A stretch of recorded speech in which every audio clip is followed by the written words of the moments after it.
Eu estava olhando para uma planilha quando Sérgio colocou as mãos na minha filha. Eu ainda não sabia. Estava na minha mesa, no meio do expediente, pensando no que fazer para o jantar. O escritório zumbia com os sons habituais, teclados clicando, telefones tocando, alguém rindo a 2 cubículos de distância. Então meu telefone acendeu. O nome da minha filha. Ela quase nunca ligava durante o horário de trabalho. Ela mandava mensagens, coisas pequenas. Mãe, qual era aquela receita? Ou, mãe, você tem o número daquele médico? Coisas normais. Coisas seguras. Eu sorri quando atendi. Oi. Querida. Respiração. Apenas respiração. Não estava chorando. Não estava falando. Apenas esse silêncio horrível e trêmulo que fez cada pelo do meu braço se arrepiar. Filha? Minha voz baixou. O que foi? Mais respiração. Depois um sussurro tão baixo que quase perdi. Mãe. Meu sogro me bateu porque a comida estava salgada. Minha mão gelou em volta do telefone. As palavras não fizeram sentido no começo. Eu as ouvi. Entendi cada uma individualmente. Mas juntas, elas formaram algo tão obsceno que meu cérebro rejeitou. Bateu nela, porque a comida estava salgada. Onde você está? Consegui dizer. Em casa. No quarto. Tranquei a porta. Você está machucada? Ele... Mãe. O Rafael estava lá. A voz dela rachou. Ele viu tudo. E não disse nada. Ele só ficou parado. Essa parte cravou no meu peito como uma lâmina. Porque quando alguém te machuca, isso destrói algo. Mas quando a pessoa que prometeu te proteger assiste acontecer e escolhe o silêncio, isso destrói outra coisa completamente. Algo mais profundo. Algo que não cura da mesma forma. Me levantei tão rápido que minha cadeira raspou no chão. Minha colega olhou, mas eu já estava pegando minha bolsa. Me escuta, eu disse, mantendo minha voz baixa e firme, mesmo com meu coração batendo contra as costelas. Você fica naquele quarto. Não abre a porta para ninguém. Está me ouvindo? Sim. O que ele disse depois? Seu sogro? Ela hesitou. Quando falou novamente, sua voz era quase inaudível. Ele disse que eu deveria ser grata por ele me deixar morar sob o teto dele. Disse que se eu não sei cozinhar direito, não deveria ser esposa. Ela engoliu e disse que da próxima vez vai ser pior. Meu estômago revirou. Não expliquei para minha chefe. Não precisei.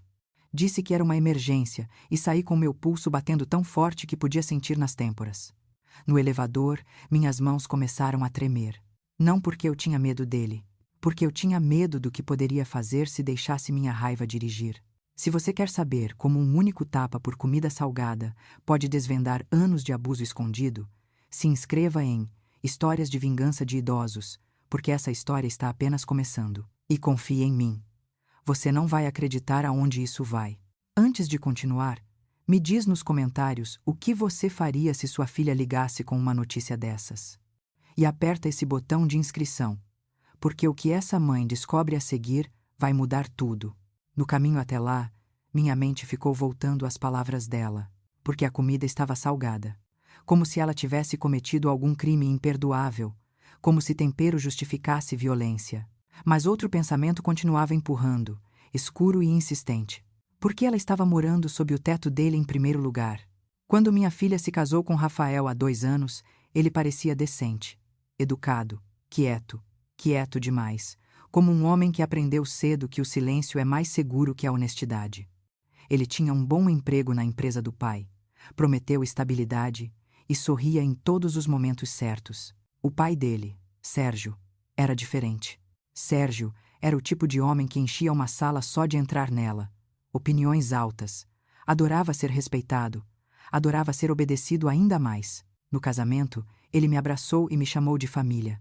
Lembro do aperto da mão dele no meu ombro, dedos pressionando um pouco forte demais, como afeto, mas com uma ponta. Um aviso disfarçado de boas-vindas. 6 meses depois, quando minha filha ligou para dizer que estavam se mudando para a casa de Sérgio, só por um tempo, ela fez soar prático. É temporário, mãe. Ele ofereceu, e aluguel está tão caro agora. Estamos economizando para nossa própria casa. Eu não gostei. Disse que não gostei. Mas ela insistiu que estava tudo bem. Tudo estava bem. Agora eu entendi. Ela não estava bem. Ela estava se encolhendo para sobreviver. Quando parei em frente à casa, meu pulso tinha se acalmado, mas meu corpo parecia que tinha sido preenchido com água gelada. A casa parecia normal de fora, gramado bem cuidado, varanda limpa, flores bonitas em vasos de cerâmica, como se alguém estivesse tentando muito fazer a vida parecer gentil. Subi os degraus e bati na porta. Não bati com força. Não gritei. Bati como uma pessoa que pertencia ali. Porque eu pertencia. Porque minha filha estava lá dentro. Alguns segundos se passaram. Então a porta abriu. Sérgio estava lá em roupas casuais, rosto calmo, como se nada tivesse acontecido, como se tivesse sido interrompido durante o almoço. Mas no momento em que me viu, algo mudou. Seus olhos passaram pelo meu rosto, e por meio segundo, eu vi. Reconhecimento, cálculo, um lampejo minúsculo de preocupação. Então sua expressão se suavizou em algo quase divertido. Boa tarde, eu disse. Minha voz estava firme. Onde está minha filha? Ele deu uma risada pequena, como se eu tivesse feito uma pergunta boba. Ela está bem. Mulheres ficam emotivas. Você sabe como é. Não foi nada. Nada. Dei um passo mais perto. Não para dentro. Apenas fechando o espaço entre nós. Sai da frente, eu disse. O sorriso dele sumiu. Como? Eu disse sai da frente. Atrás dele, vi Rafael no corredor, o marido da minha filha. Ele estava olhando para o chão, como se ele guardasse as respostas para cada pergunta que ele se recusava a fazer. Levantei minha voz só o suficiente para alcançar. Rafael, vai até a porta do quarto e diz para ela que estou aqui. Ele não se mexeu. Sérgio inclinou a cabeça, ainda bloqueando a entrada. Você não pode entrar aqui fazendo exigências. Olhei diretamente nos olhos dele. Não estou fazendo exigências, eu disse calmamente. Estou coletando o que é meu. Foi quando eu ouvi o clique suave de uma fechadura no corredor. Uma porta se abriu. Minha filha apareceu, braços envolvidos em volta de si mesma, como se estivesse tentando segurar os pedaços juntos. Seu rosto estava pálido, seus olhos estavam vermelhos e inchados. Ela tentou sorrir quando me viu. O sorriso quebrou no meio. Passei por Sérgio sem pedir permissão. Ele fez um barulho protesto, surpresa, mas eu ignorei. Fui direto para ela e peguei suas mãos. Estavam geladas. Vem, eu disse suavemente. Nós estamos indo embora. Atrás de mim, Sérgio zombou. Ela não vai embora. Ela é casada. Ela pertence aqui. Minha filha estremeceu com a palavra pertence, como se ela fosse propriedade, como se ela fosse algo possuído. Rafael finalmente falou, sua voz pequena e tensa. Mãe, por favor, vamos apenas conversar sobre isso. Me virei para ele tão devagar que pude sentir o ar mudar. Conversar, repeti. Você viu seu pai bater na sua esposa porque a comida estava salgada demais e você quer conversar. Ele engoliu com força. Foi um mal-entendido. Um mal-entendido. Deixei as palavras penduradas ali. E esse foi o momento em que uma segunda verdade aterrissou, fria e clara. Essa não era a primeira vez. Homens não vão de educados a violentos por causa de um almoço em uma única tarde. Esse tipo de comportamento tem raízes. Cresce em privado, regado pelo silêncio, alimentado pelo medo. Olhei para minha filha. Há quanto tempo? Perguntei gentilmente. Isso vem acontecendo? Os olhos dela encheram de lágrimas novas. O rosto de Rafael endureceu. Para, ele disse, e dessa vez sua voz tinha uma ponta. Afiada, nova. Você está tentando fazer minha família parecer mal. Minha família. Não sua esposa. Não seu casamento. Sua família. Minha filha sussurrou. Mãe. Começou com palavras. Críticas. Depois virou controle. O que eu vestia. Onde eu ia. Com quem eu falava. Ela respirou tremulamente. E então, hoje. Hoje. Repeti. Me virei para Sérgio. Você colocou as mãos nela, eu disse. Ainda quieta, ainda controlada. Você entende o que isso significa? Ele se apoiou no batente da porta como um rei em seu castelo, braços cruzados, inabalável. Nesta casa, ele disse devagar, as pessoas aprendem respeito. Balancei a cabeça uma vez. Bom, eu disse. Então você está prestes a aprender algo também. Ajudei minha filha a juntar suas coisas do quarto. Não deixei ela vagar. Não deixei ela hesitar. Movi ela como alguém puxando uma pessoa para fora da fumaça rápido, deliberadamente, sem tempo para segundos pensamentos. Rafael nos seguiu até a sala. Por favor, ele disse. Não faz isso. Você vai arruinar tudo. Parei. Virei. Olhei para ele. Não, eu disse. Você arruinou tudo quando escolheu o silêncio. Foi quando Sérgio disse algo que fez minha filha congelar no meio do passo. Se ela for embora, ele anunciou, voz fria e clara, ela sai sem nada. O telefone, os móveis, até as joias, tudo pertence a esta família. Nós fornecemos. Nós somos os donos. Minha filha olhou para ele. Depois para Rafael, esperando que o marido discordasse, que a defendesse, que dissesse alguma coisa. Ele não disse. Aquele silêncio de novo. Mas eu não estava mais surpresa, porque eu tinha começado a juntar as peças durante a viagem até aqui, e agora elas estavam formando uma imagem que eu não gostava. Que papéis você assinou? Perguntei à minha filha. Ela piscou. O quê? Você mencionou há alguns meses. Disse que Sérgio te fez assinar papéis quando você se mudou. O rosto dela ficou incerto. Ah, sim. Ele disse que era normal. Tipo regras da casa ou algo assim. Eu não li direito. Os olhos de Sérgio se estreitaram. Aquela reação minúscula me disse tudo. Peguei meu telefone e liguei para Patrícia. Patrícia era uma amiga de anos atrás, uma mulher que trabalhava com assistência jurídica e nunca descartava problemas pequenos, porque entendia que problemas pequenos crescem dentes quando as pessoas os ignoram. Não escondi a ligação. Não saí para fora. Fiz ali mesmo, na sala de Sérgio, com ele assistindo. Quando Patrícia atendeu, eu disse claramente: preciso de conselho. Minha filha foi agredida na casa dela e pode haver documentos envolvidos que preciso revisar. Estou tirando ela de lá agora, mas quero ter certeza de que estamos fazendo isso corretamente. A mandíbula de Sérgio endureceu. Pela primeira vez, ele levantou a voz. Você está me ameaçando? Na minha própria casa? Olhei para ele calmamente. Não estou te ameaçando, eu disse. Estou te documentando. Essa palavra mudou a temperatura na sala. Documentando. Os olhos de Rafael finalmente levantaram do chão para encontrar os meus. Ele parecia com medo. Não do pai. Do que aconteceria se a verdade saísse desta casa. E então ele disse algo que abriu a situação completamente. Ele disse, sua voz mal acima de um sussurro. Se ela falar, meu pai vai perder tudo. Perder tudo. Não, isso vai causar problemas. Não, as pessoas vão entender errado. Perder tudo. Você não diz isso sobre uma simples discussão por comida. Você diz isso quando há um segredo. Um grande. Olhei para ele.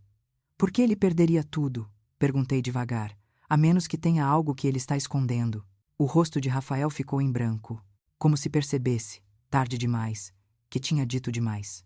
Sérgio deu um passo à frente, voz caindo para algo baixo e perigoso. Sai daqui, ele disse. Agora, peguei a mão da minha filha. Caminhamos em direção à porta, mas antes de sair da varanda, me virei e olhei Sérgio diretamente nos olhos. Você bateu nela por comida salgada, eu disse. É isso que você acha que é sobre? Olhei para Rafael. E você? Acrescentei. Acha que ficar quieto protege sua família? Então balancei a cabeça, quase educada. Vocês dois estão errados, eu disse. Porque a única coisa que o silêncio protege é o abusador. Entramos no meu carro. Minha filha começou a chorar no momento em que as portas fecharam. Soluços profundos e dolorosos que sacudiram todo o corpo dela. Segurei a mão dela enquanto dirigia. Ela continuava sussurrando. Me desculpa, mãe. Desculpa tanto. E eu continuava respondendo. Não, você está segura agora. Está segura. Mas na minha mente, algo mais estava se formando. Não raiva. Um plano. Porque o deslize de Rafael tinha me dito algo crucial. Sérgio tinha algo a perder. Algo grande o suficiente que até seu filho tinha medo de sair. E se Sérgio achava que podia controlar minha filha com medo e propriedade, ele nunca tinha conhecido uma mãe que aprendeu paciência do jeito difícil. Naquela noite, enquanto minha filha dormia no meu quarto de hóspedes, meu telefone vibrou. Número desconhecido. Olhei para ele por um longo momento antes de atender. Uma voz de homem veio. Calma. Cuidadosa. Senhora, ele disse. Meu nome é Renato. Trabalho com seu genro na empresa. Meu estômago apertou. Não sei o que aconteceu hoje, ele continuou. Mas preciso que você saiba algo. Ele pausou. Então disse as palavras que mudaram tudo. Sua filha não é a primeira mulher que Sérgio fez isso. E existe um arquivo. Um arquivo que as pessoas têm medo de abrir. Fiquei muito quieta no escuro. Que arquivo? Perguntei. Renato hesitou. Depois, calmamente. Se você for atrás dele do jeito normal, ele vai enterrar. Ele tem dinheiro, advogados, conexões, mas se você for atrás dele do jeito certo, ele não vai conseguir escapar. Minha garganta secou, porque percebi a verdade. O tapa por comida salgada não era a história toda. Foi apenas o momento em que a máscara escorregou. E agora que eu tinha visto o rosto dele sem ela, não ia esquecer.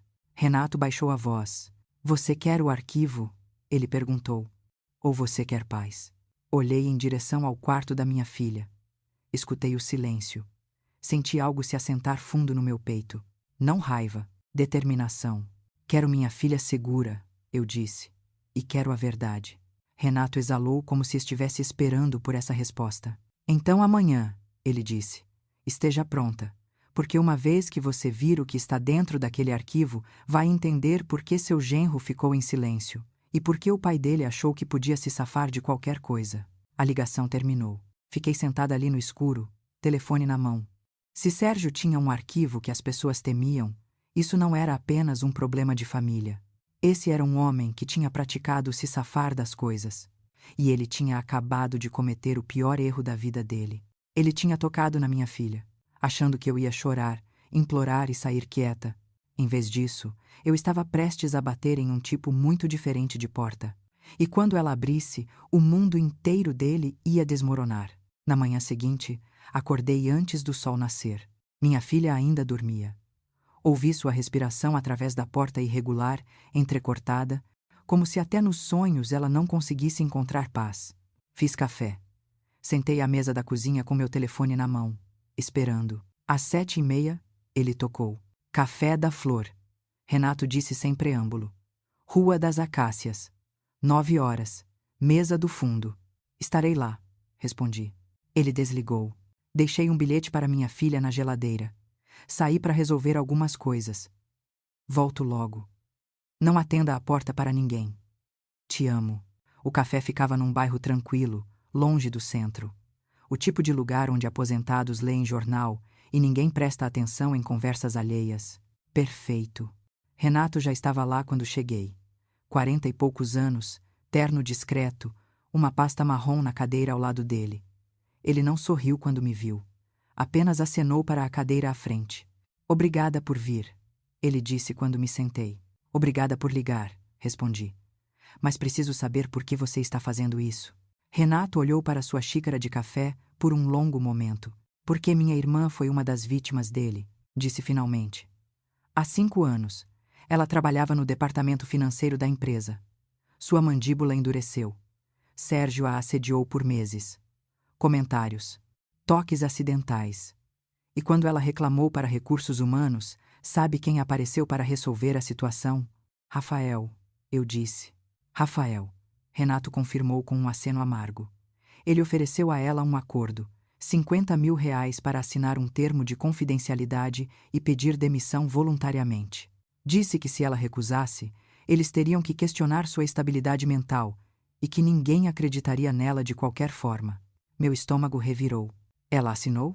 Ela assinou. Ela era mãe solteira, precisava do dinheiro. Renato abriu a pasta, mas ela guardou cópias de tudo. E-mails, mensagens, gravações.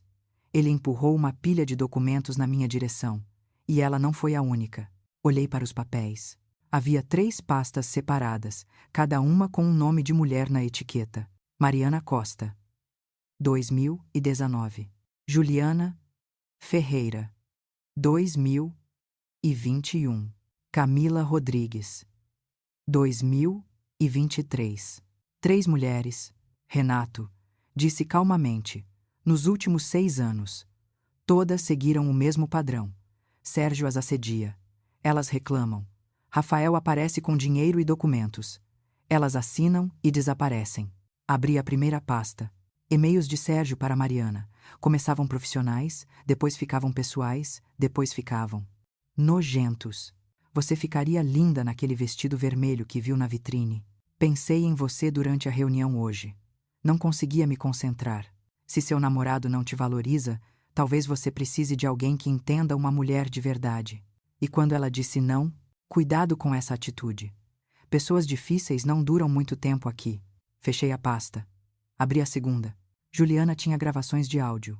Ouvi 30 segundos de uma delas, Sérgio encurralando ela numa sala de arquivo, voz baixa e ameaçadora, e tive que parar. A terceira pasta tinha fotos. Camila tinha fotografado hematomas no braço onde Sérgio a agarrou durante uma conversa particular no estacionamento. Essa não é apenas a história de uma família abusiva. É uma rede inteira.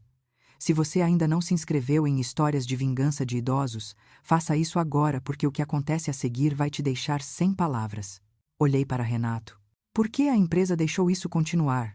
Porque Sérgio é sócio majoritário, Renato disse. Ele fundou a empresa com mais 2 parceiros há 20 anos. Quando um deles quis expô-lo depois do caso da Mariana, Sérgio o forçou para fora. Comprou suas ações por uma fração do valor real e espalhou rumores que destruíram a reputação dele no mercado. E Rafael? Rafael cresceu vendo isso. A voz de Renato ficou mais dura. Ele aprendeu que proteger a imagem do pai é mais importante que proteger pessoas. Aprendeu que dinheiro resolve problemas. Aprendeu que mulheres são. Ele pausou, procurando a palavra, descartáveis. O silêncio pairou pesado entre nós. Sua filha, Renato disse calmamente, não é apenas mais uma vítima do Sérgio. Ela é a prova de que ele não mudou, que ele não pode mudar. E que o padrão não para a menos que alguém o pare. Peguei as pastas. O que você precisa que eu faça? Renato se inclinou para a frente. As outras mulheres assinaram acordos de confidencialidade. Não podem falar sem arriscar processos. Mas sua filha não assinou nada ainda, ou pelo menos, nada que a silencie sobre agressão física. Ele pausou. E se ela falar, se ela processar, isso abre a porta para as outras virem à frente. Quebra os acordos delas porque estabelece um padrão de comportamento criminoso. Mas você disse que havia papéis que ela assinou. Eu disse. Quando ela se mudou para a casa. Sim. E eu tenho uma fonte dentro da empresa que me conseguiu uma cópia. Renato tirou outro documento da pasta. Olha isso. Li o documento. Era intitulado Acordo de Residência Temporária. Basicamente, minha filha tinha assinado algo dizendo que ela era inquilina na casa de Sérgio, que ele podia rescindir o acordo a qualquer momento, que qualquer propriedade trazida para a casa se tornava garantia contra danos. Era absurdo, ilegal provavelmente, mas estava assinado. Ele a fez assinar isso, eu disse devagar, para que ele pudesse controlá-la, para que ela sentisse que não tinha nada, que tudo pertencia a ele. Exatamente, Renato disse. É um padrão de controle coercitivo, e combinado com a agressão física. Ele se recostou. Temos um caso. Fechei os olhos por um momento. Respirei. Quando abri de novo, Renato estava me observando. Você tem 30 dias, ele disse calmamente. Em 30 dias, o Estatuto de Limitações expira no caso da Camila. Se agirmos antes disso, podemos unir todos os casos, criar uma ação coletiva, envolver o Ministério Público do Trabalho. E se não agirmos? Então Sérgio continua. E a próxima mulher pode não ter tanta sorte quanto sua filha. A próxima mulher. Essas palavras ecoaram na minha cabeça. Peguei as pastas e as coloquei na minha bolsa. O que eu preciso fazer primeiro? Renato sorriu pela primeira vez. Não era um sorriso feliz. Era o sorriso de alguém que finalmente via a justiça se aproximando. Primeiro, leva sua filha para fazer um exame de corpo de delito. Documenta tudo. Já fiz, eu disse. Ontem à noite. Fomos na delegacia da mulher. Seu sorriso cresceu. Boa. Segundo, você precisa de um advogado.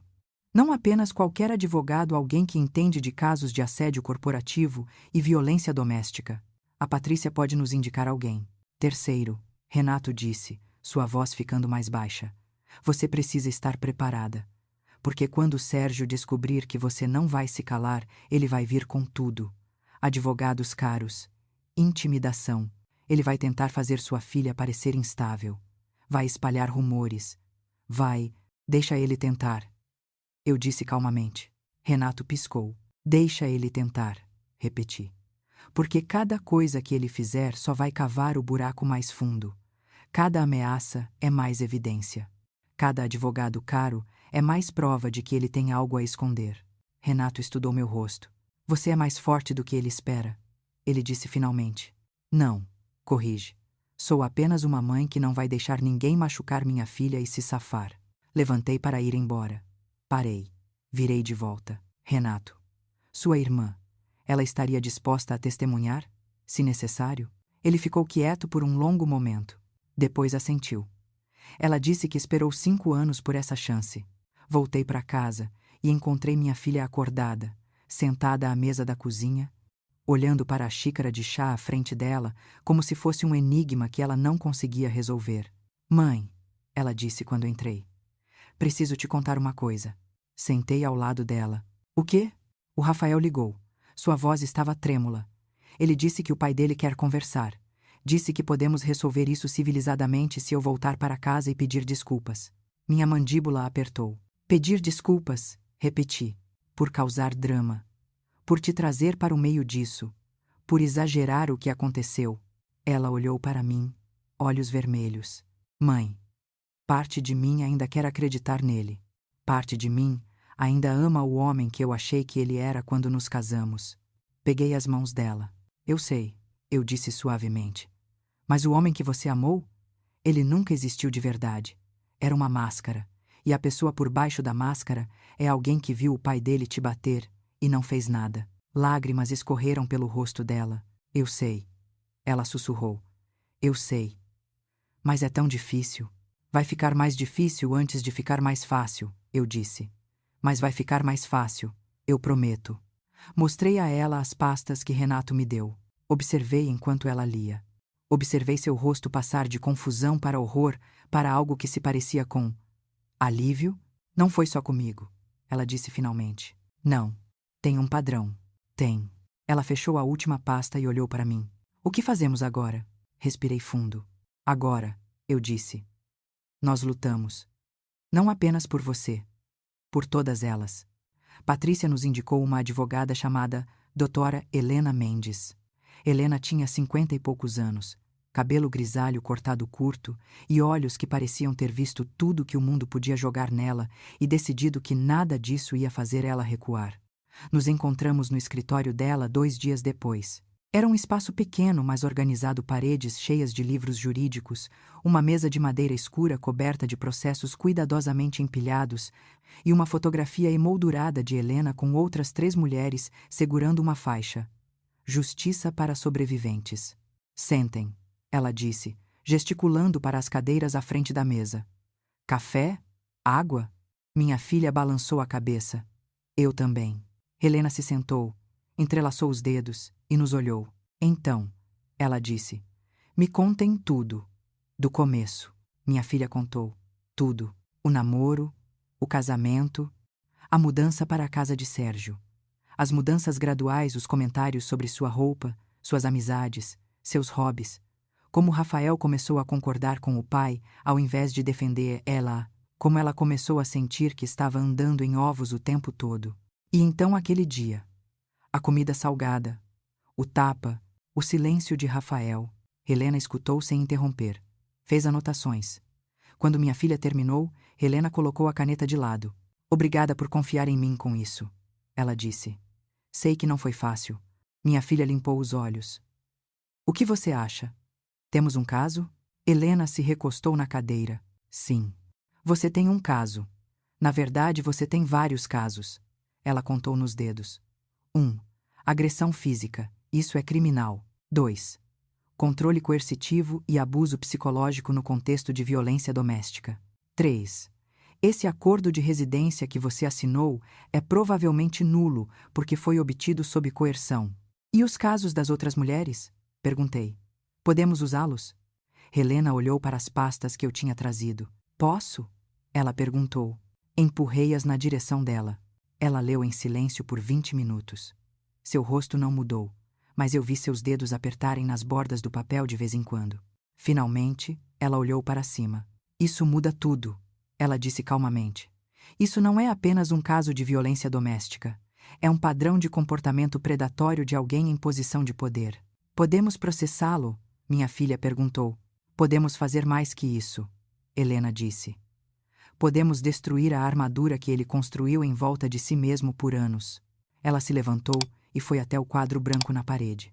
Pegou uma caneta. Aqui está o que vamos fazer, ela disse, começando a escrever. Primeiro, você entra com uma queixa criminal contra Sérgio por agressão.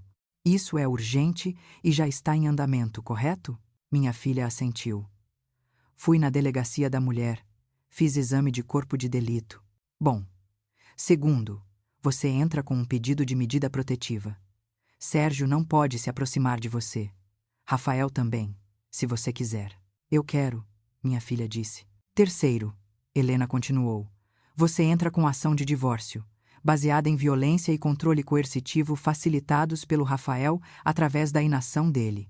Ela pausou, virou para nos olhar. E quarto, e aqui é onde fica interessante, nós entramos em contato com o Ministério Público do Trabalho.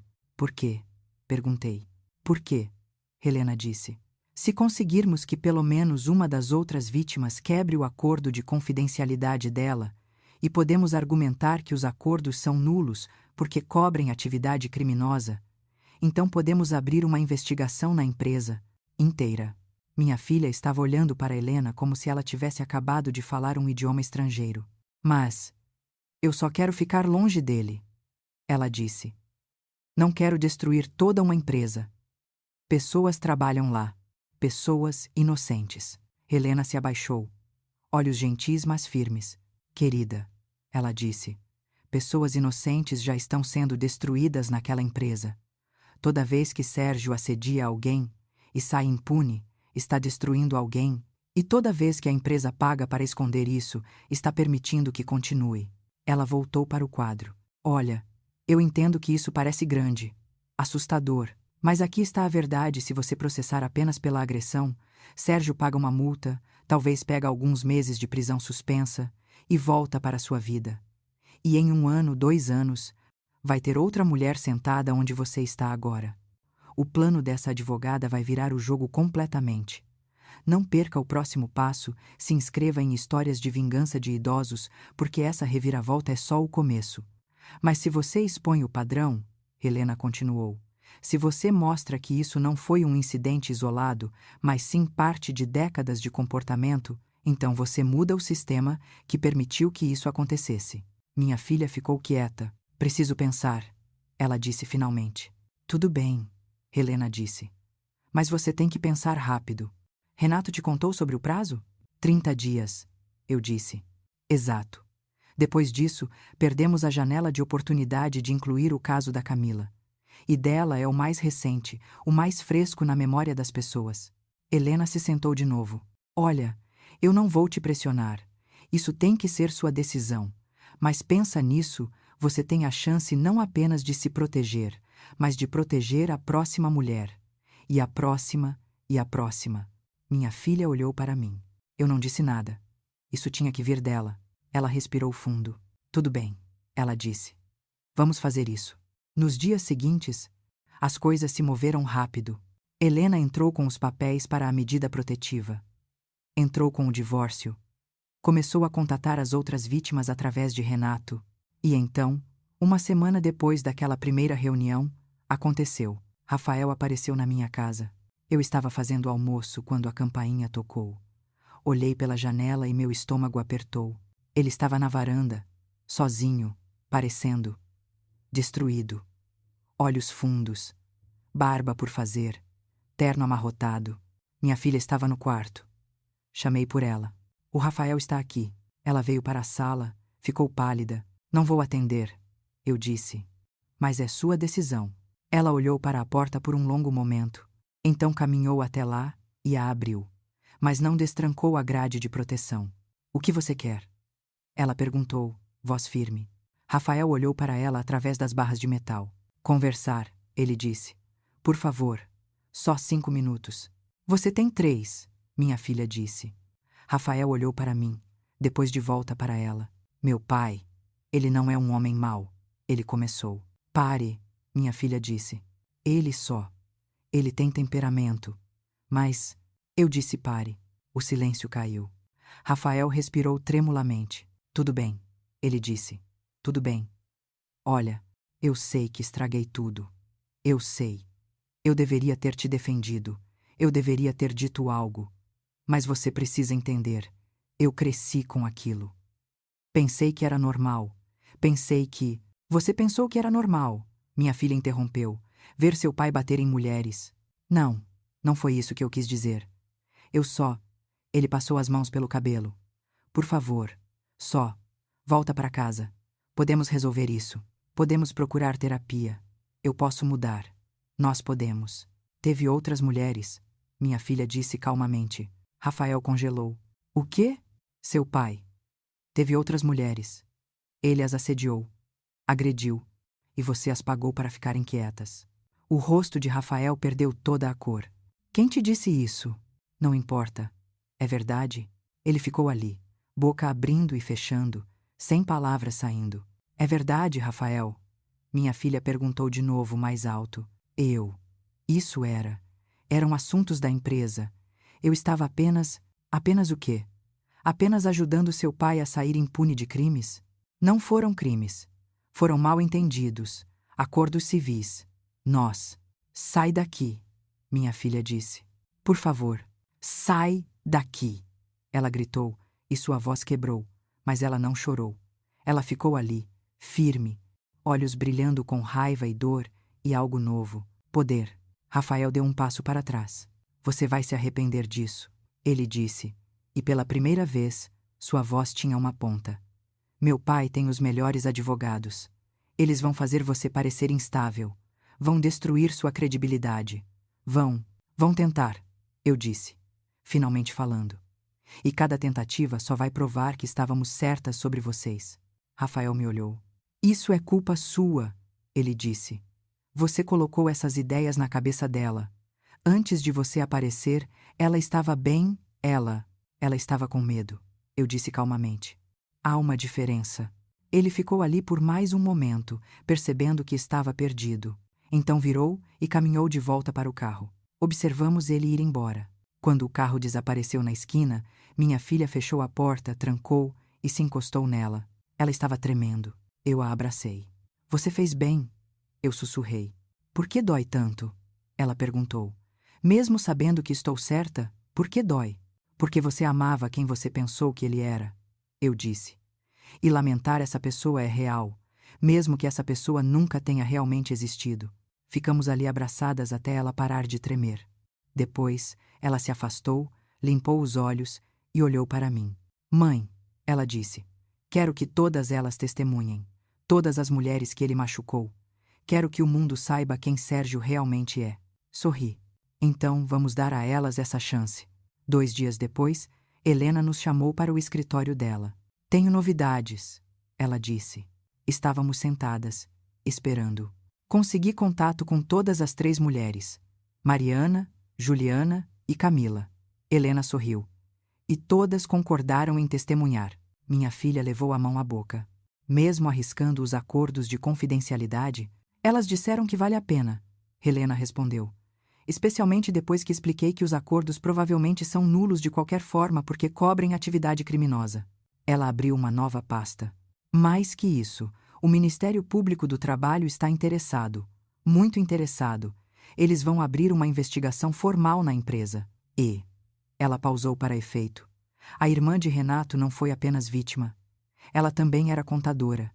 E ela guardou cópias de registros financeiros mostrando como a empresa usou fundos corporativos para pagar os acordos. Meu coração acelerou. O que isso significa? Isso significa, Helena disse, que não é só assédio e agressão. É também desvio de fundos corporativos, fraude e possivelmente evasão fiscal. Ela se recostou. Sérgio não está enfrentando apenas um processo. Está enfrentando investigações criminais em múltiplas frentes. Minha filha respirou tremulamente. Quando acontece? A audiência preliminar está marcada para daqui a 2 semanas, Helena disse. Sérgio e Rafael foram notificados hoje. Eles vão aparecer com advogados, vão tentar desacreditar você, vão tentar fazer parecer que isso tudo é exagero. Ela olhou para minha filha diretamente. Você está pronta? Minha filha olhou para mim. Depois de volta para Helena. Estou pronta, ela disse. E naquele momento, eu soube. Minha menina não estava mais encolhida. Ela estava crescendo de volta. As 2 semanas passaram como um borrão. Minha filha ensaiou seu depoimento com Helena. Revisamos os documentos. Preparamos para cada pergunta que os advogados de Sérgio poderiam fazer. À noite, eu a ouvia chorando no quarto. Mas de manhã, ela levantava, tomava café e continuava. Ela estava se tornando aço. A audiência estava marcada para uma terça-feira, às 10 da manhã. Chegamos cedo. O prédio do fórum era cinza e imponente, com aquele cheiro característico de papel velho e desinfetante que todos os lugares oficiais parecem ter. Helena nos encontrou nos degraus. Prontas? Ela perguntou. Prontas, minha filha disse, e sua voz estava firme. Entramos. A sala de audiência era menor do que eu esperava. Paredes bege, uma mesa longa para os juízes e representantes do Ministério Público, mesas separadas para cada lado. E lá, do outro lado da sala, estavam eles, Sérgio e Rafael. Sérgio usava um terno caro, cabelo penteado para trás, postura ereta. Ele parecia exatamente o que era um homem acostumado a estar no comando. Ao lado dele sentava um advogado de cabelo prateado em um terno ainda mais caro, pasta de couro na mesa à frente dele. Rafael estava ao lado do pai, mas parecia menor de alguma forma. Ombros curvados, olhos evitando os nossos. Quando Sérgio nos viu, seu rosto não mudou. Sem surpresa, sem culpa. Apenas aquele olhar frio e calculista que eu tinha visto na porta da casa dele, como se ainda estivesse no controle. Como se isso fosse apenas mais um problema que dinheiro podia resolver. Sentamos do nosso lado. Minha filha entre mim e Helena. Renato estava sentado algumas fileiras atrás de nós. Ele acenou uma vez. Encorajamento silencioso. A juíza entrou uma mulher de uns 60 anos, óculos de armação grossa, expressão que não dava nada. Bom dia, ela disse, voz formal. Estamos aqui para a audiência preliminar no caso de agressão e violência doméstica, bem como as investigações relacionadas de assédio sexual corporativo e má conduta financeira. Ela olhou para Sérgio. Senhor Sérgio Almeida, o senhor entende as acusações contra o senhor? Sérgio se levantou. Entendo, Excelência, e respeito profundamente este tribunal. Mas essas acusações são baseadas em mal-entendidos e... Ele pausou, como se escolhendo as palavras cuidadosamente, ponto em emoções exageradas. Emoções exageradas. Minha filha apertou minha mão. A juíza não piscou. Sente-se, por favor. Ela se virou para Helena. Dromendes, proceda. Helena se levantou. Excelência. Este não é um caso de emoções exageradas. Este é um caso de violência física documentada, controle coercitivo sustentado, e como as evidências mostrarão um padrão de comportamento predatório que se estende por mais de uma década. O advogado de Sérgio se levantou. Objeção, Excelência. Essas são alegações infundadas que, não quando temos 4 vítimas dispostas a testemunhar, Helena interrompeu calmamente. Não quando temos documentos financeiros mostrando pagamentos de acordos. Não quando temos exames de corpo de delito, gravações e e-mails. A sala ficou em silêncio. A juíza olhou para o advogado de Sérgio. Continue, Dr. Carvalho. O advogado Dr. Carvalho ajeitou a gravata. Excelência, meu cliente é um empresário respeitado. Ele construiu uma empresa do zero. Emprega mais de 200 pessoas. Qualquer. Ele pausou. Desentendimento que possa ter ocorrido foi resolvido apropriadamente através de canais civis. Canais civis, Helena repetiu. O senhor quer dizer pagar mulheres para ficarem quietas sobre crimes. Objeção. Deferida, a juíza disse. Dromendes, vamos manter o decoro. Helena assentiu. Desculpe, Excelência, mas o ponto tinha sido feito. A juíza olhou para minha filha. Senhora Almeida, a senhora está preparada para testemunhar? Minha filha se levantou. Suas pernas tremiam. Eu podia ver, mas sua voz estava firme. Estou, Excelência. Se você pensou que estava intenso até agora, espera só. Isso é exatamente o tipo de história que você não pode perder. Inscreva-se em Histórias de Vingança de Idosos agora, porque o momento da verdade chegou. Minha filha foi ao estrado. Helena começou com perguntas simples. Nome, idade, Quanto tempo foi casada com Rafael? Depois.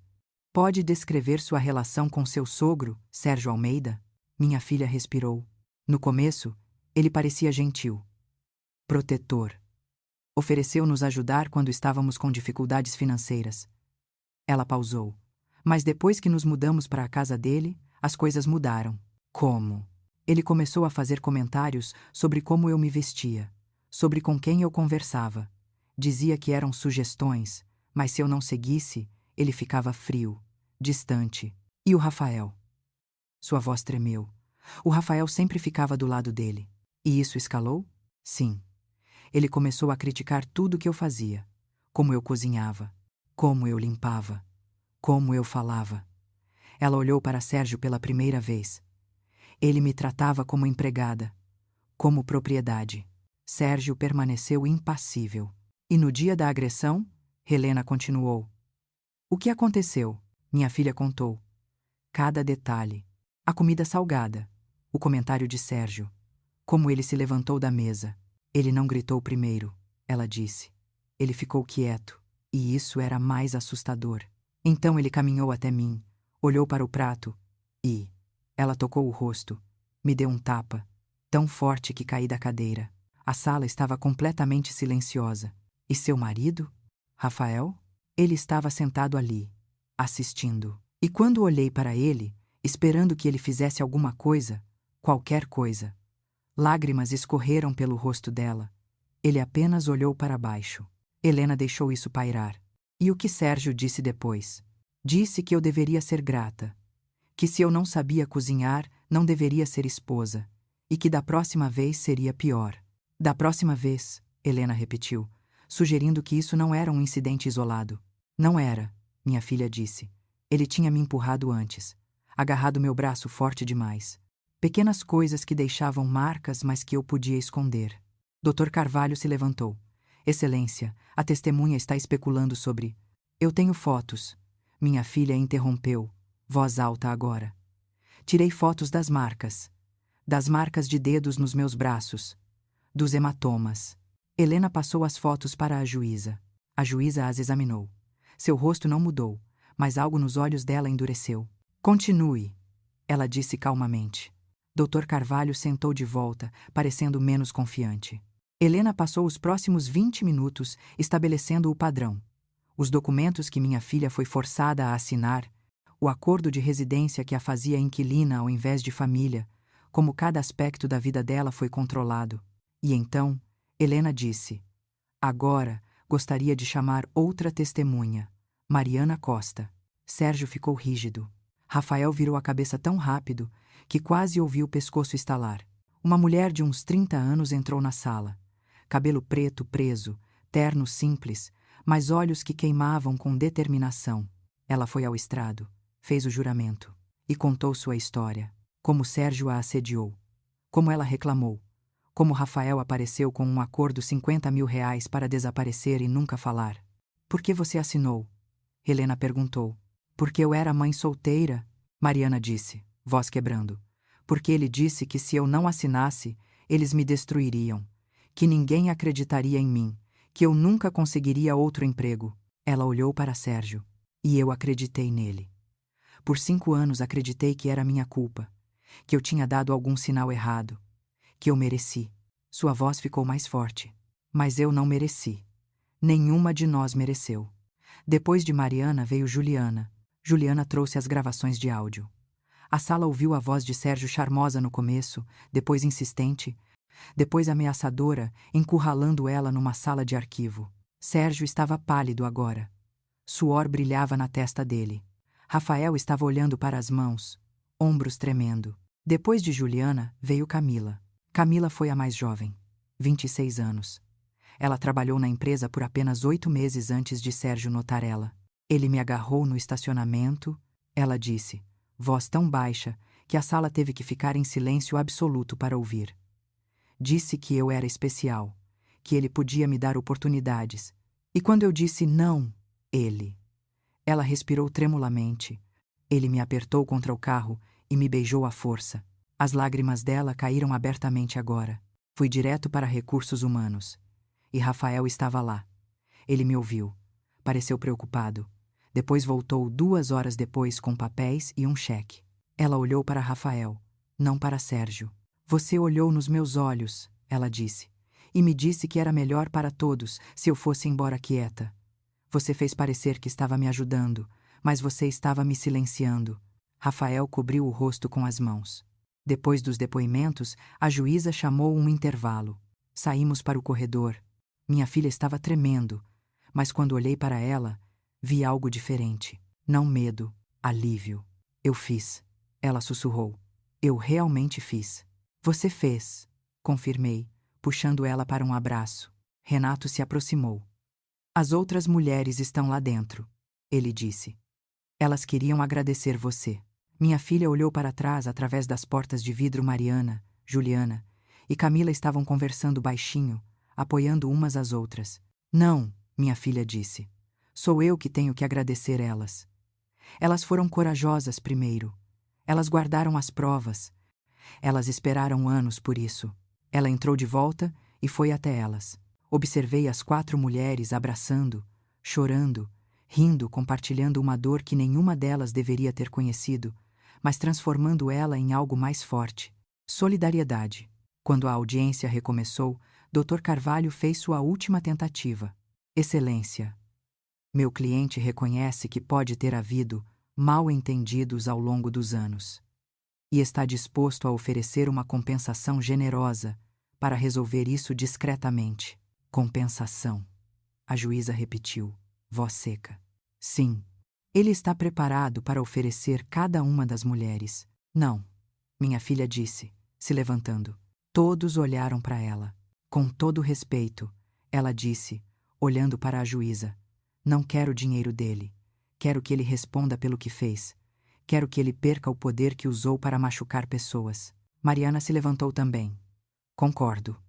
Juliana. Concordo. Camila. Concordo. A juíza olhou para Sérgio. Senhor Almeida, tem algo a dizer? Sérgio se levantou devagar.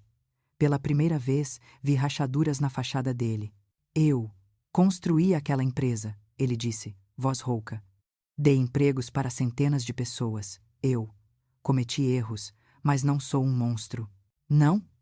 Minha filha disse, voz cortando através da sala. Você bateu em mim por comida salgada. Assediou mulheres que confiaram em você. Usou dinheiro e poder para silenciar pessoas. Se isso não é monstruoso, o que é? Sérgio não tinha resposta. A juíza bateu o martelo. Vou precisar de tempo para revisar toda a evidência apresentada hoje, ela disse. Mas posso dizer que este tribunal leva acusações de violência, assédio e má conduta corporativa muito seriamente. Ela olhou para Sérgio. Senhor Almeida, a medida protetiva permanece em vigor. Você não deve contatar nenhuma das vítimas. Além disso, estou ordenando que suas atividades comerciais sejam auditadas pela autoridade apropriada. Dr. Carvalho começou a protestar, mas a juíza levantou a mão. Isso não é negociável. Audiência adiada. Vejo vocês em 30 dias para a decisão final. Ela bateu o martelo novamente. Estava feito. Do lado de fora do fórum, no sol brilhante da tarde, minha filha parou nos degraus. Sérgio e Rafael estavam mais abaixo, cercados por advogados falando urgentemente. Rafael olhou para cima uma vez. Encontrou os olhos da minha filha. Ela não desviou o olhar.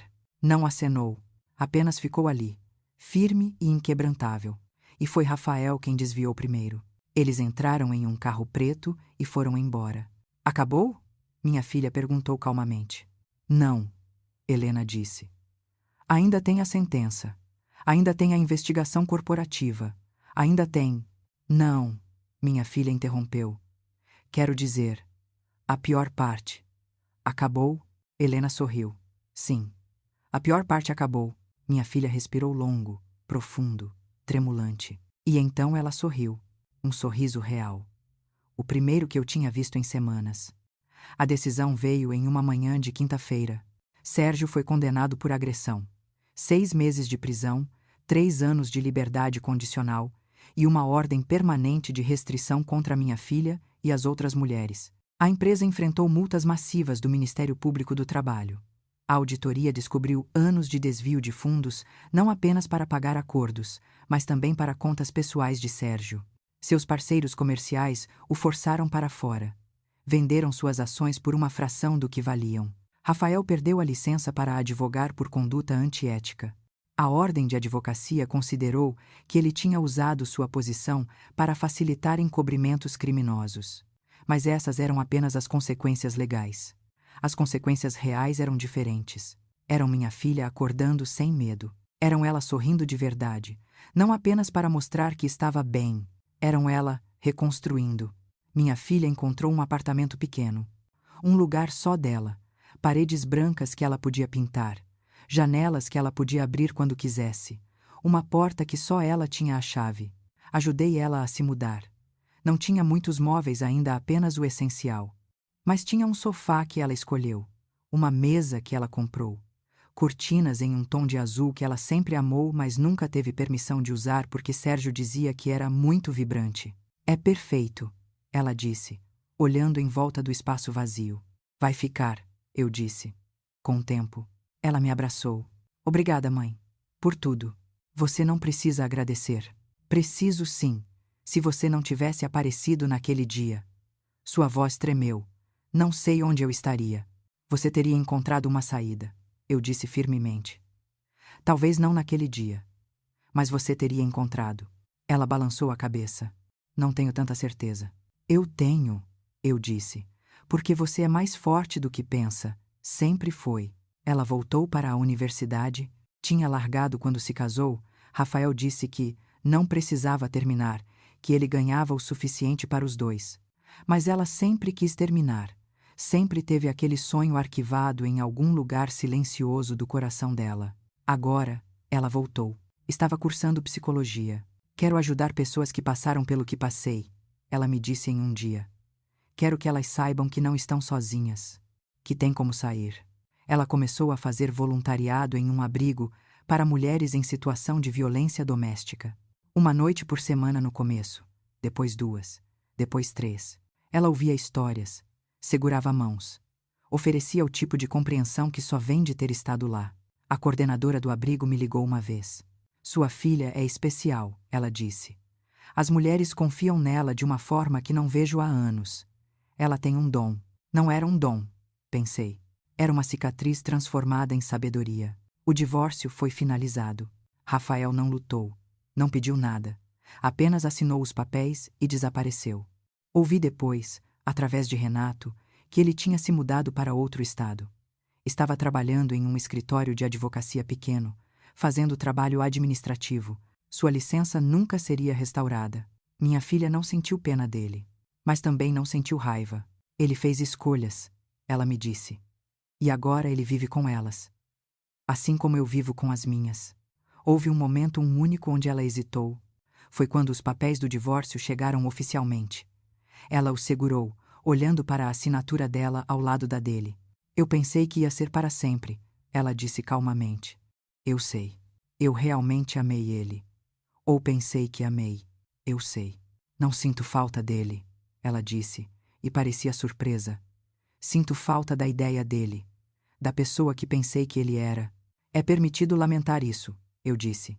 Lamentar a perda do que você pensou que tinha. Isso não te faz fraca. Ela assentiu. Dobrou os papéis, colocou na gaveta e seguiu em frente. As outras mulheres, Mariana, Juliana, Camila, se tornaram amigas. Elas se encontravam uma vez por mês para café. Chamavam de grupo de sobreviventes, mas ria muito para algo tão sério. Elas compartilhavam vitórias, novos empregos, novos relacionamentos, novas liberdades. Mariana tinha começado o próprio negócio, uma consultoria de recursos humanos especializada em criar ambientes de trabalho seguros. Juliana tinha voltado para a escola, estudando direito. Quero ser como a Helena, ela disse. Quero lutar por pessoas que não conseguem lutar por si mesmas ainda. Camila tinha se mudado para outra cidade, começado de novo, e estava florescendo de maneiras que ela nunca imaginou. E minha filha? Minha filha estava crescendo de volta para si mesma, mas não a mesma pessoa que era antes do casamento. Alguém nova, alguém mais forte. Alguém que tinha passado pelo fogo e decidido se tornar a luz do outro lado. 1 ano depois daquele dia, 1 ano depois da ligação que mudou tudo, minha filha me chamou para o apartamento dela. Tenho algo para te mostrar, ela disse. Quando cheguei, ela tinha cozinhado. Uma refeição completa. A mesa estava posta. Velas acesas. O que é a ocasião? Perguntei. 1 ano, ela disse. 1 ano desde que você me salvou. Eu não te salvei, corrigi. Você se salvou. Eu só apareci. Ela sorriu. Tudo bem. 1 ano desde que você apareceu. Sentamos. Comemos. A comida estava deliciosa. E no final, ela me passou um ensopado que ela fez do zero. Provei. Fiz uma cara. Está salgado, eu disse. Ela congelou por meio segundo. Depois começou a rir. Rir tão forte que lágrimas escorreram pelo rosto dela. E eu ri também, porque era absurdo e doloroso e curativo tudo ao mesmo tempo. Está salgado, ela repetiu entre risadas. E sabe de uma coisa? Quem se importa? Ela pegou o saleiro e colocou mais sal. Aqui, ela disse, passando de volta para mim. Agora está realmente salgado. E nós comemos de qualquer jeito?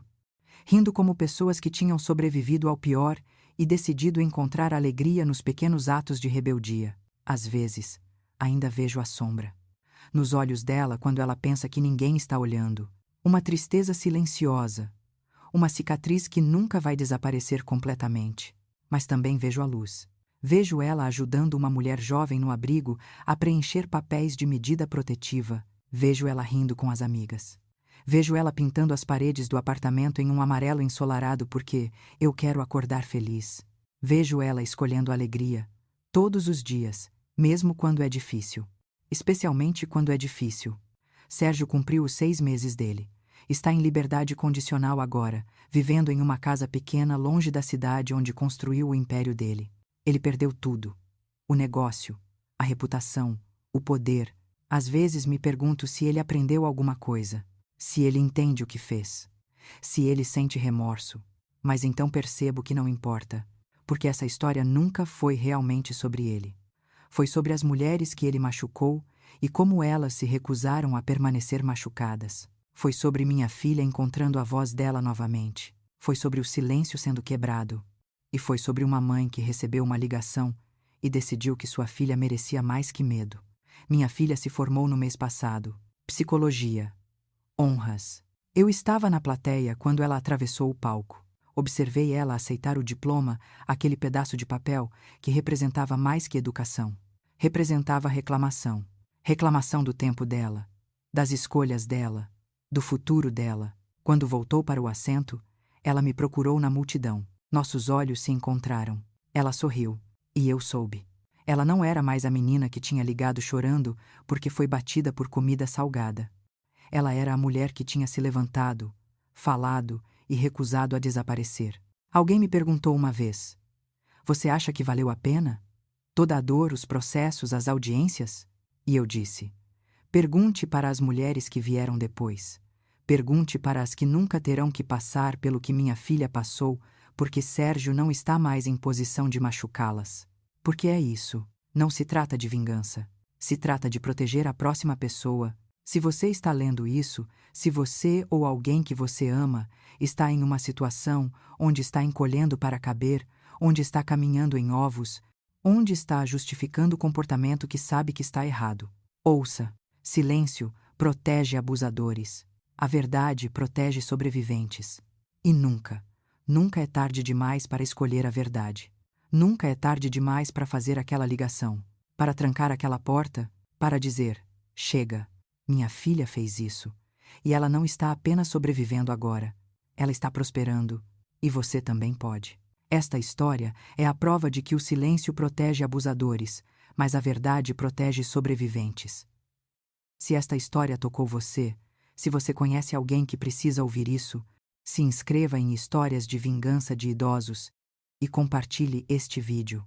Porque cada pessoa que ouve esta história é mais uma pessoa que pode reconhecer o padrão a tempo. Mais uma pessoa que pode encontrar a coragem de fazer aquela ligação, de arrumar aquela mala, de dizer chega. Sua inscrição Ajuda essas histórias a alcançar as pessoas que mais precisam delas. Aperte esse botão de inscrição, ative as notificações e vamos garantir que ninguém mais sofra em silêncio. Obrigada por estar aqui. Obrigada por se importar. E lembre-se, nunca é tarde demais para escolher você mesmo. Mãe e filha no novo apartamento. Cozinhando juntas, rindo. Luz do sol entrando pelas janelas abertas. A filha prova a comida, faz uma careta exagerada. Precisa de mais sal. As duas explodem em risadas. A câmera se afasta lentamente.